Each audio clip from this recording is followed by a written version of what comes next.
In this lecture we are going to study about a torque acting on a current loop.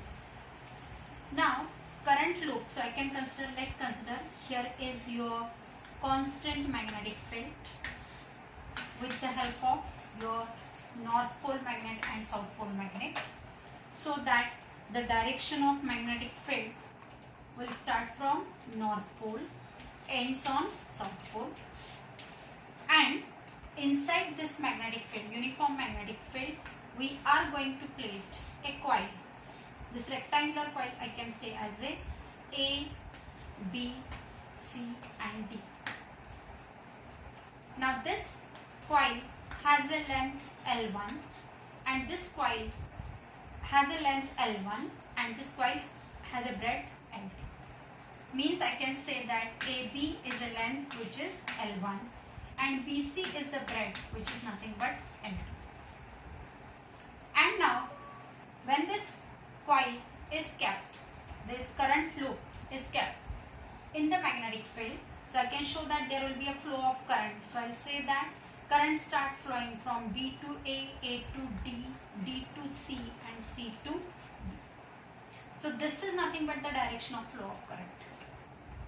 Now here when I am going to consider this AB side, so I can consider this same diagram, I can draw in this format like this manner.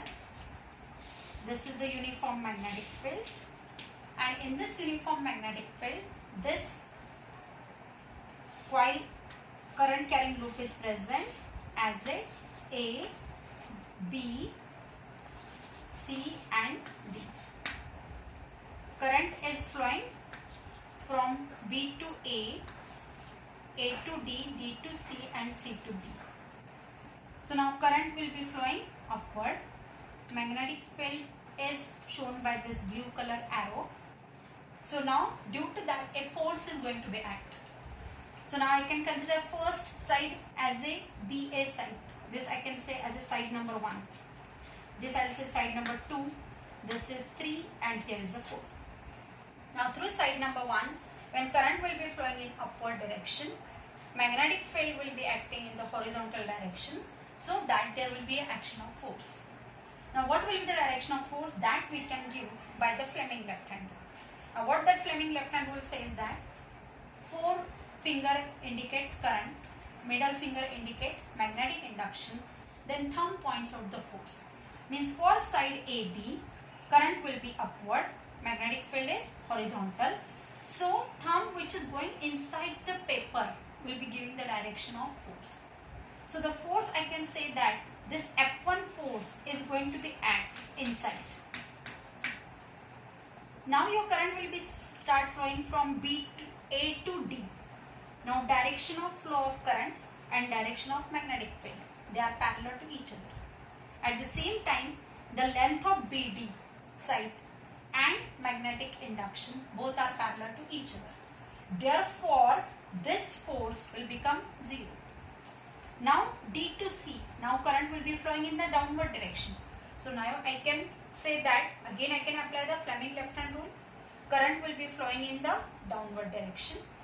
Horizontal, middle finger indicate magnetic induction and thumb points out which will give us the direction of force. Means your F3 force will be acting outward. Now fourth side is remaining, that is C to B. C to B, this length is nothing but equivalent to this L2 and this length L2, and direction of magnetic induction, they are anti-parallel to each other. And when they are anti-parallel, again the force acting is 0. Means on this current loop, the effective force acting is nothing but only F1 and F3. Now that F1 force, what I can say that F1 force is equal to current flow is I, this A to B, this length I am going to call it as a L1. So current flow is I, length is L1, magnetic induction is B.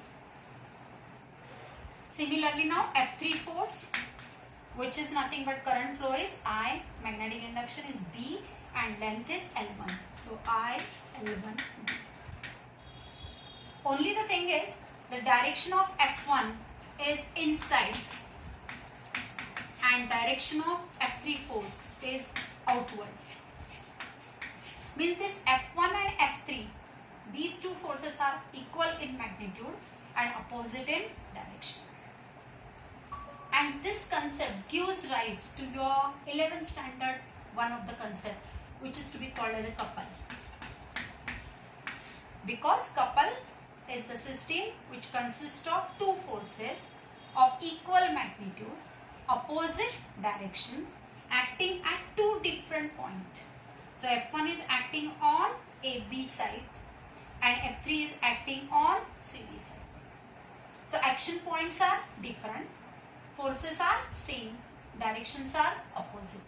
So it gives rise to a couple. And this couple start rotating this coil. So now this coil will start rotating. So same coil I am going to draw here as your coil A, B, C, D. This coil start rotating about an axis. So here there is a rotation of coil. So now when this coil will start rotating, one force is present here as a F1, another force is present here as a F3, and these forces are separated by this perpendicular distance. This is the perpendicular distance. And now when they will start rotating, so I can consider here, if this is the coil, and now when this coil will start rotating, so it will rotate like this.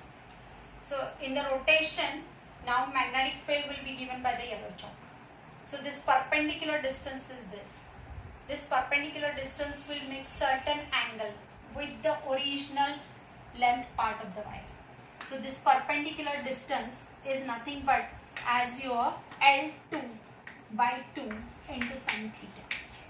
So this side value is nothing but after rotation. Here is the horizontal plane, but when it will start rotating, this half of the part, this value will be nothing but the L2 by 2 into sin of theta. So this is nothing but the perpendicular distance. And therefore, now I can say that the torque acting can be written as, this torque toe can be written as, I can say that, which is equal to force into perpendicular distance between the forces. So force magnitude, just we have seen I, L1, B multiplied by, now this is the F1 force. This F1 force and separated distance is nothing but L2 by 2 into sin of theta. This is your first force as a F1 force. Plus your second force is nothing but your F3 force. So that F3 force I can say that plus I, L1, B multiplied by perpendicular distance is L2 by 2 into sin theta. So this both torque will get added and I can get it I, L1, B. These two factors will get added, so it will become as a L2 sin theta.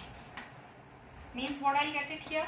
I, B into bracket L1, L2 into sin theta. Where I, A, L1, L2. L1, L2 is nothing but the area. So it is area means it is I, B, A sin theta. So this is nothing but your torque acting. And using this torque, now here the question is about this theta. Now this theta angle, if this is the plane of the coil and your magnetic field, so for plane of the coil, your magnetic field is always perpendicular. So this is the plane of the coil and here is your magnetic field. So magnetic field and this plane of the coil, that will always remain parallel to each other.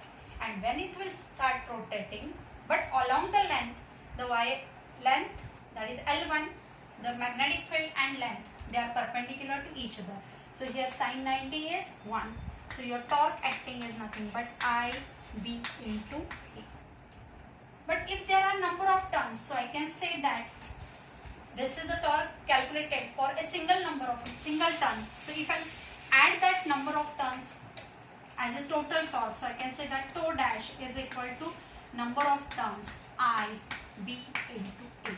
So this much torque is going to be act on the current flow, and that torque is dependent on number of turns, current, magnetic field and air. Thank you.